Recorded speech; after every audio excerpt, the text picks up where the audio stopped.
আজও যখন আমি সেই ভয়াল দিনগুলোর কথা ভাবি, আমার বিশ্বাসই হতে চায় না আমি ওখান থেকে বেঁচে ফিরেছি। আমি কখনো কল্পনাও করিনি আমার নিজের জীবনেও এভাবে একটা বিপন্নতা আসবে। এই কথাগুলো যিনি বলেছেন, আজকের ঘটনাটি তিনি শেয়ার করেছেন। ওনার নাম আজহার। আজহার ভাই তখন সবেমাত্র তার চাকরিটা হারিয়েছেন। বেকারত্বের যন্ত্রণায় তিনি মানসিকভাবে বেশ বিপর্যস্ত অবস্থায় দিন কাটাচ্ছিলেন। বাড়িতেই অলস সময় কাটছিল তার। ঠিক এমন সময়ে তার অফিসের এক প্রাক্তন কলিগ তাকে ফোন করেন। তার এই কলিগ বয়সে এবং পদে তার চেয়ে অনেক সিনিয়র ছিলেন। ভদ্রলোকের নাম সরওয়ার সাহেব। তিনি আজহার ভাইকে ফোন করে বেশ আকুতি মিনতি করেই তার বাসায় ডাকেন। সরওয়ার সাহেব জানতেন আজহার ভাই এখন বেকার, তাই হয়তো কোনো কাজের উছিলায় বা সাহায্যের প্রয়োজনে তিনি ডেকেছেন। আজহার ভাই সিনিয়র কলিগকে সম্মান করতেন, তাই তিনি আর না করতে পারেননি। তিনি ভাবলেন হয়তো চাকরির কোনো খোঁজ দেবেন বা কোনো জরুরি প্রয়োজন আছে। আজহার ভাই নির্ধারিত সময়ে সরওয়ার ভাইয়ের বাসায় পৌঁছান। লিফট দিয়ে ওপরে উঠে কলিং বেল চাপতেই দরজা খুলে দিলেন সরওয়ার সাহেব নিজেই। তার চোখ মুখে ছিল গভীর দুশ্চিন্তার ছাপ। আজহার ভাই ড্রয়িং রুমে পা রাখতে যাবেন, ঠিক তখনই ভেতর থেকে এক অমানবিক চিৎকার ভেসে এলো। চিৎকারটা এতই তীব্র আর হিংস্র ছিল যে আজহার ভাই দরজার চৌকাঠে পা রেখেই থমকে গেলেন। তার বুকের ভেতরটা ধক করে উঠল। তিনি এক পা পিছিয়ে এলেন এবং শঙ্কিত গলায় সরওয়ার সাহেবকে বললেন, স্যার, ভেতর থেকে এমন চিৎকার কেন এলো? কোনো দুর্ঘটনা ঘটেছে কি? আমি কি ভুল সময় আসলাম? সরওয়ার সাহেব দীর্ঘশ্বাস ফেললেন। তার চোখ ছলছল করছিল। তিনি আজহার ভাইয়ের হাত ধরলেন। না আজহার, তুমি এসো, ভেতরে এসো। আসলে আমার মেয়েটা অনেকদিন ধরে অসুস্থ। আমরা বুঝতে পারছি না ওর কি হয়েছে, মানসিক কোনো সমস্যা বা অন্য কিছু। দিশেহারা লাগছে। বিভিন্ন হাসপাতালে সাইকিয়াট্রিস্ট দেখিয়েছি, কিন্তু কোনো লাভ হচ্ছে না। আজহার ভাই কিছুটা ইতস্তত করে ভেতরে ঢুকলেন। তিনি ভাবলেন হয়তো মেয়েটির কোনো গুরুতর মানসিক রোগ আছে। তিনি বিষয়টাকে স্বাভাবিকভাবে নেয়ার চেষ্টা করলেন। কথা বলতে বলতে তিনি সোফায় বসতে যাবেন, ঠিক তখনই আবার সেই হাড় হিম করা চিৎকার এবং এবার সাথে ধূপধাপ শব্দ। মনে হচ্ছে ভেতরে কেউ প্রচন্ড ধস্তাধস্তি করছে। আজহার ভাই কৌতূহলী হয়ে ভেতরের রুমের দিকে তাকালেন। দরজাটা সামান্য খোলা ছিল। সেই ফাঁকা দিয়েই তিনি দেখলেন, যা দেখলেন তাতে তার শির দ্বারা দিয়ে ভয়ের শীতল স্রোত বয়ে গেল। তিনি দেখলেন বিছানার উপরে একটি মেয়ে বসে আছে। তার মা এবং বয়স্ক দাদি মিলে তাকে চেপে ধরে রাখার আপ্রাণ চেষ্টা করছে। মেয়েটির শক্তি যেন কোনো সাধারণ মানুষের মতো নয়। সে হিংস্র বাঘের মতো গর্জন করছে এবং বারবার নিজেকে ছাড়িয়ে নেওয়ার জন্য ছটফট করছে। তার চোখ দুটো জবাব ফুলের মতো লাল, চুলগুলো উস্কো খুস্কো। মনে হচ্ছিল সে এখনই তার মার দাদিকে কামড়ে ছিঁড়ে ফেলবে। দৃশ্যটা দেখে আজহার ভাই স্তব্ধ হয়ে গেলেন। তিনি সরওয়ার সাহেবের দিকে তাকিয়ে বললেন, স্যার, আসলে ঘটনা কি আমাকে একটু খুলে বলবেন? আপনি তো আগে কখনো মেয়ের অসুস্থতা নিয়ে এভাবে বলেননি। ও কি সবসময় এমন করে? সরওয়ার সাহেব হতাশ ভঙ্গিতে মাথা নাড়লেন। গত 2-3 বছর হলো এই অবস্থা। প্রথমে এতটা ছিল না, কিন্তু দিন দিন এটা বাড়ছে। ও সারাদিন গভীর ঘুমে আচ্ছন্ন থাকে, কিন্তু যেই সন্ধ্যা নামে রাত হয় ও জেগে থাকে। তারপর শুরু হয় এই তাণ্ডব। সারা ঘর ঘুরে বেড়ায়, আসবাবপত্র ভাঙচুর করে, রান্নাঘরে গিয়ে কাঁচা সবজি বা চাল চিবিয়ে খায়। আর ওর গলার স্বর তুমি শুনলে ও সম্পূর্ণ অন্য ভাষায়, অন্য স্বরে কথা বলে। আমরা বড় নিউরোলজিস্ট, সাইকিয়াট্রিস্ট দেখিয়েছি, লাখ লাখ টাকা খরচ করেছি। ডাক্তাররা ঘুমের ওষুধ দেন, কিন্তু কোনো কাজ হয় না। আমার সাজানোর সংসারটা নরক হয়ে গেছে। আজহার ভাই চুপ করে শুনছিলেন, কিন্তু তার মন বলছিল এটা কোনো সাধারণ রোগ নয়।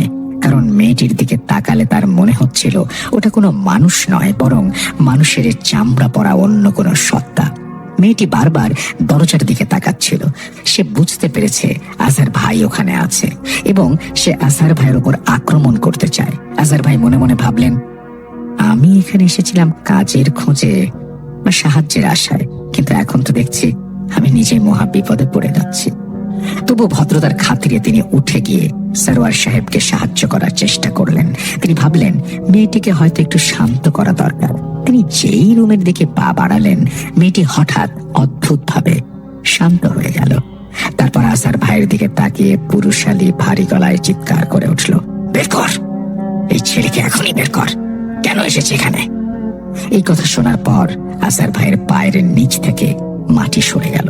কোনো মেয়ে মানুষের গলা এমন ভারী গম্ভীর পুরুষের আওয়াজ বের হতে পারে, এটা কি সম্ভব? তিনি তার জীবনে এমন দৃশ্য সরাসরি কখনোই দেখেননি। মেয়েটির মা আর দাদি তাকে কিছুতেই সামলাতে পারছিলেন না। আজহার ভাই বুঝলেন এখানে তার থাকার চেয়ে পালানোই বুদ্ধিমানের কাজ। কিন্তু সরওয়ার সাহেবের অসহায় মুখ দেখে তিনি চলেও যেতে পারছিলেন না। আজহার ভাই একটু সাহস সঞ্চয় করলেন। তিনি ছেলেবেলা থেকেই নামাজি এবং পরহেজগার মানুষ। আল্লাহ ও রাসূলের ওপর তার অগাধ বিশ্বাস। তিনি নিয়মিত 5 ওয়াক্ত নামাজ পড়েন এবং সকাল সন্ধ্যা দোয়া ও জিকির করেন এবং টুকটাক রুকাইয়ার কাজও তিনি করে থাকেন। তার মনে হলো এখানে নিশ্চিত কোনো শয়তানি শক্তির প্রভাব রয়েছে। তিনি সরওয়ার সাহেবকে বিনীতভাবে বললেন, স্যার, আপনি যদি কিছু মনে না করেন তবে একটা কথা বলবো। সরওয়ার সাহেব বললেন, বলো বাবা, যা বলতে চাও বলো। আজহার ভাই বললেন, স্যার, আমার মনে হচ্ছে আপনার মেয়ের সমস্যাটা শারীরিক বা মানসিক নয়, এটা আধ্যাত্মিক কোনো ঝামেলা হতে পারে, মানে বদজিন বা কোনো খারাপ বাতাসের আসর। সরওয়ার সাহেব প্রথমে একটু চুপ করে রইলেন। তিনি এবং তার স্ত্রী দুজনেই বেশ আধুনিক মানসিকতার মানুষ। কুসংস্কারে বিশ্বাস করেন না, বিশেষ করে তার স্ত্রী অর্থাৎ মেয়েটির মা এসব ঝাড়ফুঁক একদমই পছন্দ করেন না। তিনি এক সম্ভ্রান্ত পরিবারের মেয়ে, বেশ কড়া ধাতের মানুষ। কিন্তু পরিস্থিতির চাপে পড়ে সরওয়ার সাহেব বললেন, স্যার, সত্যি বলতে কি আমারও মাঝে মাঝে এমন সন্দেহ হয়, কিন্তু আমার স্ত্রী এসব বিশ্বাস করতে চায় না। ও মনে করে এটা হরমোনাল ইমব্যালেন্স বা সাইকোলজিক্যাল ডিসঅর্ডার। কিন্তু আমি তো নিজের চোখে দেখেছি আমার মেয়েটা চোখের সামনে শেষ হয়ে যাচ্ছে। ঠিক সেই মুহূর্তে আবার মেয়েটির ঘর থেকে হুঙ্কার ভেসে আসে। এবার মেয়েটি বাংলা আর অন্য ভাষার মিশ্রণে এক অদ্ভুত ভাষায় কথা বলছিল। আজহার ভাই ভাষাটা না বুঝলেও ভাবভঙ্গি দেখে বুঝলেন মেয়েটি তাকেই গালিগালাজ করছে এবং হুমকি দিচ্ছে। মেয়েটি আজহার ভাইকে যেতে বলছে আর বলছে তার সাথে যারা আছে তাদের নাকি তার সহ্য হচ্ছে না। মেয়েটির কথায় বোঝা যাচ্ছে আজহার ভাইয়ের সাথে কোনো সত্তা আছে। আজহার ভাই বুঝতে পারলেন মেয়েটির শরীরে যে সত্তা আছে সে আজহার ভাইয়ের সাথে থাকা ইমানি শক্তির উপস্থিতি টের পেয়েছে। যারা নিয়মিত নামাজ পড়েন এবং পবিত্র থাকেন তাদের সাথে আল্লাহর রহমতের ফেরেশতা থাকেন। শয়তানি শক্তি এটা সহ্য করতে পারে না। আজহার ভাই নিশ্চিত হলেন যে তার ধারণা ভুল নয়। তিনি সরওয়ার সাহেবকে বিনয়ের সাথে বললেন, তিনি কোনো হুজুর বা মুফতি নন, কিন্তু তিনি এমন একজনকে চেনেন যিনি এসব বিষয়ে অভিজ্ঞ। তার এক পরিচিত ভাই আছেন, নাম কবির। তিনি একজন ভালো আলেম এবং নিয়ম মেনেই তিনি ঝাড়ফুঁক করেন। সরওয়ার সাহেব যদি অনুমতি দেন তাহলে আজহার ভাই তাকে এই বিষয়টি জানাতে পারেন। সরওয়ার সাহেব যেন অন্ধকারের মাঝে আলোর রেখা দেখলেন। তিনি হাত জোড় করে বললেন, বাবা, তুমি যা ভালো মনে করো তাই করো, আমার মেয়ের জীবন চাই, টাকা পয়সা যা লাগে আমি দেব। সরওয়ার সাহেবের অনুমতি পেয়ে আজহার ভাই ড্রয়িং রুমের এক কোনায় গিয়ে কবির ভাইকে ফোন করলেন। কবির ভাই মাদ্রাসার শিক্ষক এবং জিন জাদুর চিকিৎসায় বেশ পারদর্শী। আজহার ভাইয়ের ফোনে বিস্তারিত সব শুনলেন তিনি। কবির ভাই সব শুনে বললেন, আজহার, তুমি লাইনে থাকো, আমি একটু ইস্তেখারা করে দেখি। কিছুক্ষণ পর কবির ভাই চিন্তিত স্বরে আজহার ভাইকে বললেন, পরিস্থিতি ভালো মনে হচ্ছে না। তিনি পরামর্শ দিলেন আজহার ভাই যেন ওই মেয়েটির ব্যবহৃত কোনো কাপড় বা জামা নিয়ে তার কাছে আসেন। তিনি নিশ্চিত হতে চান এটা সাধারণ জিনের আসর নাকি কোনো জাদুটোনা। আজহার ভাই সরওয়ার সাহেবকে বিষয়টি জানালেন। সরওয়ার সাহেব চুপচাপ ভেতরে গেলেন এবং ওয়াশিং মেশিন থেকে মেয়ের একটি টি শার্ট নিয়ে এলেন। আজহার ভাই টি শার্টটি নিয়ে দ্রুত কবির ভাইয়ের মাদ্রাসার উদ্দেশ্যে রওনা হলেন। সরওয়ার সাহেবও সাথে যেতে চাইলেন, কিন্তু আজহার ভাই ওনাকে বাসায় থাকতে বললেন। তিনি বললেন, ভাবি একা সামলাতে পারবেন না, তিনি যেন বাসাতেই অবস্থান করেন। আজহার ভাই দ্রুত ফিরে আসবেন। প্রায় 1.5 ঘন্টা জ্যাম ঠেলে আজহার ভাই যখন কবির ভাইয়ের কাছে পৌঁছালেন তখন সন্ধ্যা ঘনিয়ে এসেছে। কবির ভাই টি শার্ট হাতে নিলেন। তিনি চোখ বন্ধ করে বিড়বিড় করে কিছু আয়াত পড়লেন। হঠাৎ তার কপালে ঘাম দেখা দিল। তিনি টি শার্টটি হাত থেকে ফেলে দিলেন। সেটা যেন জ্বলন্ত কয়লা। কবির ভাই বললেন, আজহার, এটা কোনো সাধারণ কেস নয়। মেয়েটির ওপরে আশিক জিন ভর করেছে। আজহার ভাই ভয়ে শুকিয়ে গেলেন। এই আশিক জিন মেয়েটার শরীর দখল করে নিয়েছে। এরা মেয়েটিকে মেরে ফেলার প্ল্যান করছে। তিনি কবির ভাইকে জিজ্ঞাসা করলেন, এখন উপায় কি? তিনি কি সেই বাসায় ফিরে যাবেন? কবির ভাই ওনাকে একা যেতে নিষেধ করলেন। তিনিও সাথে যাবেন জানান। তবে এর আগে তিনি তার ওস্তাদ বড় হুজুরের সাথে কথা বলতে চান, কারণ ইফরিত জিনকে তাড়ানো মোটেও সহজ নয়। এরা খুব প্রতিশোধ পরায়ণ হয়। যদি তারা বিন্দুমাত্র অসাবধান হন তবে এরা তাদের এবং মেয়েটির পরিবারের বড় ক্ষতি করতে পারে। ওস্তাদ সব শুনে বললেন, তোমরা এখনই যেও না। আমি কিছু বিশেষ আমল বলে দিচ্ছি। আজ রাতে ওই আমলগুলো করে পানি পড়া তেল পড়া নিয়ে মেয়েটির ঘরে ছিটিয়ে দেবে। এতে জিনটা দুর্বল হয়ে পড়বে। আমি কাল নামাজের পর ওখানে যাব। কিন্তু সারোয়ার সাহেবের ফোন এলো। তিনি কান্নাকাটি করতে শুরু করলেন, আজহার, তোমরা কোথায়? আমার মেয়ে তো কাউকে চিনছে না। পরিস্থিতির ভয়াবহতা বুঝে কবির ভাই আর দেরি করলেন না। তিনি অজু করে নিজেকে এবং আজহার ভাইকে সুরক্ষার মধ্যে আবদ্ধ করলেন। তারপর কিছু দোয়া পড়ে ফুঁ দিলেন। বললেন, চলো আল্লাহর নাম নিয়ে রওনা হই। তারা যখন সারোয়ার সাহেবের বাসায় পৌঁছালেন তখন রাত 10টা। দরজা খোলা মাত্রই এক ভয়াবহ দৃশ্য তাদের চোখে পড়ল। ড্রয়িং রুমের আসবাবপত্র সব উল্টে পড়ে আছে। টিভিটা ভাঙা, কাঁচের টুকরো সারা ফ্লোরে ছড়ানো। মেয়েটির নাম সাদিয়া। সে সোফার উপর দাঁড়িয়ে আছে। তার মুখ দিয়ে লালা ঝরছে আর সে অমানসিক গালিগালাজ করছে। কবির ভাইকে দেখেই সাদিয়া হিংস্র হয়ে উঠল। সে হাতের কাছে থাকা একটা ভারী ফুলদানি ছুঁড়ে মারল কবির ভাইয়ের দিকে। কবির ভাই চট করে সরে গেলেন। ফুলদানিটা দেয়ালে চূর্ণ বিচূর্ণ হয়ে গেল। কবির ভাই উচ্চ স্বরে সূরা পড়তে লাগলেন। এক সময় সে কানে হাত দিয়ে চিৎকার করতে লাগলো, থাম থাম, আমি তোদের জ্বালিয়ে দেব, আমার শরীর চলছে।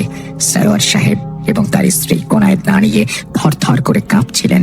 যে স্ত্রী আগে সব বিশ্বাস করতেন না, তিনি এখন নিজের চোখে মেয়ের এই অবস্থা দেখে পাথরের মতো হয়ে গেছেন। কবির ভাই আজহারকে ইশারা করলেন আজান দিতে। আজহার ভাই সাহস করে উচ্চ স্বরে আজান দেওয়া শুরু করলেন। আজানের ধ্বনি শুনে সাদিয়ার ভেতরের সত্তাটি যেন আরো অস্থির হয়ে উঠল। সে থপ করে সোফায় বসে পড়ল এবং অদ্ভুত ভঙ্গিতে হাসতে শুরু করলো। সাদিয়া বলতে শুরু করলো, তোরা আমাকে এখান থেকে তাড়াতে পারবি না। আমি এই শরীর পছন্দ করেছি, ও আমার। কবির ভাই গম্ভীর গলায় বললেন, তুমি কে? এই মাসুম মেয়েটাকে কষ্ট দিচ্ছ কেন? আল্লাহর সৃষ্টিকে কষ্ট দেয়া হারাম। বের হয়ে যাও, নইলে আল্লাহর লানত পড়বে তোমার ওপরে। মেয়েটি এবার দ্বৈত স্বরে কথা বলতে শুরু করলো, আমি কানিস, আমি সাদিয়ার বান্ধবী। ও আমাকে কথা দিয়েছিল আমরা সবসময় একসাথে থাকবো। সারোয়ার সাহেব চমকে উঠলেন। তিনি ফিসফিস করে বললেন, কানিস, ও তো সাদিয়ার স্কুল ফ্রেন্ড ছিল। 3 বছর আগে ক্যান্সারে মারা গেছে। সাদিয়া ওর মৃত্যুতে খুব ভেঙে পড়েছিল। ও সব সময় কানিসের কবরের কাছে যেত, কানিসের ছবি নিয়ে বসে থাকতো। কবি ভাই বুঝতে পারলেন ব্যাপারটা। তিনি বললেন, শুনুন, মৃত মানুষের রূহ দুনিয়াতে ফিরে আসে না। সে কানিস নয়, সে কানিসের সাথে থাকা শয়তান কারিন।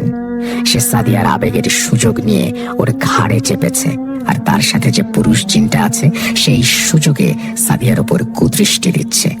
সাদিয়া খিক খিক করে হেসে উঠল, বলল, ঠিক ধরেছিস মোল্লা, আমি ওর সাথে, কারণ ও আমাকে ডেকেছে। কবি ভাই বুঝলেন এদের সাথে কথায় কাজ হবে না। তিনি পকেট থেকে আতর বের করে সাদিয়ার নাকে ধরলেন এবং জোরে জোরে রুকাইয়ার আয়াত পড়তে শুরু করলেন। জিনটা ছটফট করতে করতে একসময় ক্লান্ত হয়ে শুয়ে পড়ল। কবির ভাই বললেন, আপাতত আমি একে বন্দি করছি, কিন্তু এটা সাময়িক। ওস্তাদ জি না আসা পর্যন্ত একে পুরোপুরি তাড়ানো যাবে না। সেই রাতটা ছিল আজহার ভাইয়ের জীবনের দীর্ঘতম রাত। সারোয়ার সাহেব আসার ভাই এবং কবির ভাই ড্রয়িং রুমে বসে রইলেন। সাদিয়ার রুমের দরজা বাইরে থেকে লক করা, কিন্তু ভেতর থেকে সারা রাত আঁচড়ানোর শব্দ, ফিসফিসানি এবং মাঝে মাঝে জানালার কাঁচে টোকা দেওয়ার শব্দ আসছিল। মনে হচ্ছিল পুরো বাড়িটা জীবন্ত হয়ে উঠেছে। রান্নাঘর থেকে বাসন পড়ার শব্দ আসছে, অথচ সেখানে কেউ নেই। বাথরুমে পানির কল নিজে থেকেই ছেড়ে যাচ্ছে। ভোর হওয়ার সাথে সাথে কবির ভাইয়ের ওস্তাদ এলেন। তার চেহারা নুরানি, দেখলেই মনে হয় একজন আল্লাহওয়ালা মানুষ। তিনি এসেই পুরো বাড়িটা একবার ঘুরে দেখলেন, তারপর বললেন, এই বাসায় অনেক বছর ধরে নামাজ কালাম হয় না। ওস্তাদ সাদিয়ার রুমে ঢুকলেন। সাদিয়া তখনও ঘুমাচ্ছিল। তিনি তার কপালে হাত রাখতেই সাদিয়া ছিটকে সরে গেল এবং এক লাফে বিছানার এক কোণায় চলে গেল। তার চোখ দিয়ে আগুনের মতো ঘৃণা বের হচ্ছিল। শুরু হলো এক মহাজাগতিক যুদ্ধ। সাদিয়ার শরীর থেকে যেন ধোঁয়া বের হতে শুরু করলো। সে চিৎকার করে বলল, তুই থাম, নইলে এই মেয়েকে আমি মেরে ফেলবো। ওস্তাদ থামলেন না, তিনি তেলাওয়াত চালিয়ে গেলেন। আজহার ভাই এবং কবির ভাই সাদিয়ার হাত পা চেপে ধরলেন। মেয়েটির গায়ে যেন 10টা হাতির শক্তি। সে আজহার ভাইকে এক ধাক্কায় ফেলে দিল, কিন্তু কবির ভাই হাল ছাড়লেন না। দীর্ঘক্ষণ ধস্তাধস্তির পর জিনটি দুর্বল হয়ে পড়ল। ঠিক আছে, ঠিক আছে, আমি যাব, আমাকে জ্বালিও না, আমি চলে যাব। ওস্তাদ বললেন, কোথায় যাবি? কখনো আসবি ফিরে? জিনটি কানিজের কারিনকে নিয়ে চলে যাবে, আর ফিরে আসবে না বলল। শায়ক বললেন, আল্লাহর কসম নিয়ে ওয়াদা কর। জিনটি ওয়াদা করল, আমি সাদিয়ার পায়ের কনিষ্ঠ আঙুল দিয়ে বের হব। একটু রক্ত বের হবে, কিন্তু ঠিক হয়ে যাবে। সবাই একটু স্বস্তির নিঃশ্বাস ফেললেন। মনে হলো বিপদ কেটে গেছে। সাদিয়ার শরীরটা হঠাৎ শিথিল হয়ে গেল। সে চোখ বন্ধ করলো। আলহামদুলিল্লাহ, ও এখন মুক্ত। কিন্তু এখানেই ঘটনার শেষ নয়। আসলে বিভীষিকা তখনও বাকি। ওস্তাদ রুম থেকে বের হতে যাবেন, হঠাৎ তিনি থমকে দাঁড়ালেন। তিনি ফিরে তাকালেন সাদিয়ার দিকে। সাদিয়া চুপচাপ শুয়ে আছে, কিন্তু তার হাতের আঙুলগুলো অদ্ভুত একটা ছন্দে নড়ছে। ওস্তাদ দ্রুত সাদিয়ার কাছে গেলেন এবং তার চোখের পাতা উল্টে দেখলেন। সাদিয়ার চোখের মণি স্থির হয়ে আছে, কিন্তু তার ভেতরে একটা কালো ছায়া নড়াচড়া করছে। ওস্তাদ চিৎকার করে উঠলেন, দরজা বন্ধ করো, ও যায়নি, ও আমাদের ধোঁকা দিয়েছে, ও শরীরের গভীরে লুকিয়ে আছে। কথা শেষ হতে না হতেই সাদিয়া উঠে বসলো। এবার তার চেহারা সম্পূর্ণ বিকৃত, তার মুখটা অস্বাভাবিক হয়ে গেল, চোয়ালটা যেন ঝুলে পড়লো। সে এমন এক ভাষায় কথা বলল যা পৃথিবীর কোনো ভাষা বলে মনে হলো না। ঘরের লাইটগুলো নিভে গেল, আবার জ্বলে উঠলো একটু পরেই। ফ্যানটা প্রচন্ড গতিতে ঘুরতে শুরু করলো, যেন খুঁড়ে পড়ে যাবে। সেই সত্তাটি, সেই ইফরিত এবার নিজের আসল রূপ দেখালো। সে সাদিয়ার গলার স্বর ব্যবহার করে বলল, বোকা মানুষ, আমি কি এত সহজে যাওয়ার জন্য এসেছি? আমি ওর রক্তের সাথে মিশে গেছি। আমি যদি বের হতে চাই তাহলে ও মারা যাবে। বলেই সে নিজের গলায় নিজেই হাত দিয়ে চাপ দিতে শুরু করলো। সাদিয়ার মুখ নীল হয়ে যাচ্ছিল, সে ছটফট করছিল। সারোয়ার সাহেব এবং তার স্ত্রী কান্নায় ভেঙে পড়লেন, আমার মেয়েটাকে বাঁচান, ও মরে যাচ্ছে। ওস্তাদ প্রচন্ড রাগান্বিত হলেন। তিনি বললেন, কবির, আজহার, ওকে ধরো। আজ হয় ও থাকবে, না হয় আমরা। কবির ভাই এবং আজহার ভাই সাদিয়ার 2 হাত চেপে ধরলেন। সাদিয়ার শরীর থেকে প্রচন্ড তাপ বের হচ্ছিল। মনে হচ্ছিল তারা কোনো জ্বলন্ত লাভার পিণ্ড ধরে আছেন। ওস্তাদ সূরা পাঠ করা শুরু করলেন। ঘরের বাতাস ভারী হয়ে গেল, মনে হচ্ছে ভূমিকম্প হবে। সাদিয়ার শরীর থেকে কালো ধোঁয়ার মতো কিছু একটা বের হতে চাইলো, আবার ঢুকে গেল। জিনটি যেন মরণ কামড় দিচ্ছে। সে আজহার ভাইয়ের দিকে তাকিয়ে বলল, আমি তোর সাথে যাব, তোর শরীরে প্রবেশ করব। এই বলে সে সাদিয়ার শরীর থেকে একটা কালো ছায়ার মতো আকৃতি নিয়ে আজহার ভাইয়ের দিকে ধেয়ে এলো। আজহার ভাই অনুভব করলেন এক প্রচন্ড ধাক্কা। তার মনে হলো তার শ্বাস বন্ধ হয়ে আসছে, কিন্তু তিনি থামলেন না। তিনি দোয়া পড়তে লাগলেন। ওস্তাদ সাথে সাথে আজহারের গায়ে ফুঁ দিলেন এবং সাদিয়ার দিকে তার তাসবিহ ছুড়ে দিলেন। ওস্তাদ গর্জন করে বললেন, তুই পালানোর পথ পাবি না। ওস্তাদ একটি গ্লাসে পানি নিয়ে তাতে ফুঁ দিলেন এবং সাদিয়ার মুখে ছিটিয়ে দিলেন। সাথে সাথে সাদিয়া বিকট চিৎকার করে উঠল। তার চিৎকারে জানালার কাঁচ ঝনঝন করে ভেঙে পড়ল। জ্বলছি, আমি জ্বলছি। সাদিয়ার মুখ দিয়ে গলগল করে কালো রঙের দুর্গন্ধযুক্ত বমি বের হলো। বমির সাথে বের হয়ে এলো কিছু চুল, পিন এবং জমাট বাঁধা রক্ত। এটাই ছিল সেই জাদু যার মাধ্যমে জিনটি তার শরীরে বাসা বেঁধেছিল। জিনটি শেষবারের মতো আর্তনাদ করে উঠল। ওস্তাদ বললেন, তোর সময় শেষ, তুই অনেক সুযোগ পেয়েছিলি। ওস্তাদ তেলাওয়াত চালিয়ে গেলেন যতক্ষণ না ঘরের পরিবেশ শান্ত হয়। সাদিয়ার শরীরটা বিছানায় এলিয়ে পড়ল, কালো ছায়াটা মিলিয়ে গেল, ঘরের সেই পচা গন্ধটা মুহূর্তে উধাও হয়ে গেল। পরিবর্তে এক অদ্ভুত ফুলের সুবাস ছড়িয়ে পড়ল ঘরে। সাদিয়ার চোখ মেলল, এবার তার চোখ স্বাভাবিক। সে ক্লান্ত, দুর্বল গলায় ডাকলো, বাবা, মা, আমি কোথায়? সরওয়ার সাহেব এবং তার স্ত্রী দৌড়ে গিয়ে মেয়েকে জড়িয়ে ধরলেন। তাদের কান্নায় পরিবেশটা ভারী হয়ে উঠল। আজহার ভাই এবং কবির ভাই ক্লান্ত হয়ে ফ্লোরে বসে পড়লেন। তাদের শরীর ঘামে ভিজে গেছে। ওস্তাদ পানি খেয়ে একটু জিরিয়ে নিলেন। তিনি বললেন, আলহামদুলিল্লাহ, আজ বড় বিপদ থেকে আল্লাহ রক্ষা করেছেন। জিনটা খুব ভয়ানক ছিল। সাদিয়াকে মেরে ফেলার প্ল্যান করছিল সে। সরওয়ার সাহেব আজহার ভাইয়ের হাত ধরে কাঁদতে কাঁদতে বললেন, আজহার, তুমি না থাকলে আমার মেয়েটাকে বাঁচাতে পারতাম না। আমি সারা জীবন তোমার কাছে ঋণী। আজহার ভাই বললেন, স্যার, সবই আল্লাহর ইচ্ছা, আমি তো উসিলা মাত্র। এই ঘটনার পর সরওয়ার সাহেবের পরিবার পুরোপুরি বদলে গেছে। তারা এখন নিয়মিত নামাজ পড়েন। সাদিয়া এখন পুরোপুরি সুস্থ। সে তার পড়াশোনা আবার শুরু করেছে। কিন্তু আজহার ভাই আজও রাতে ঘুমানোর আগে সেই ভয়াবহ দৃশ্য ভুলতে পারেন না। তিনি বুঝতে পেরেছেন এই দৃশ্যমান জগতের বাইরেও এক অদৃশ্য জগৎ আছে যা আমরা সাধারণ চোখে দেখি না। আর সেখানে এমন কিছু শক্তি আছে যার সাথে লড়াই করার ক্ষমতা মানুষের নেই, আল্লাহ ছাড়া। প্রিয় লিসেনার্স, এই ছিল আজকের ঘটনা। আজকের ঘটনাটি আমার সাথে শেয়ার করেছেন ওসমান আজহার ভাই। তিনি আমার বন্ধু। তার ঘটনাটি কেমন লেগেছে জানাবেন। আজকের মতো আমি সিফাত আলম বিদায় নিচ্ছি। আসসালামু আলাইকুম। ধন্যবাদ সিফাত এই ঘটনাটি সংগ্রহ করে আনার জন্য। আমি আশা করব যারা শুনলেন তাদেরও ভালো লেগেছে।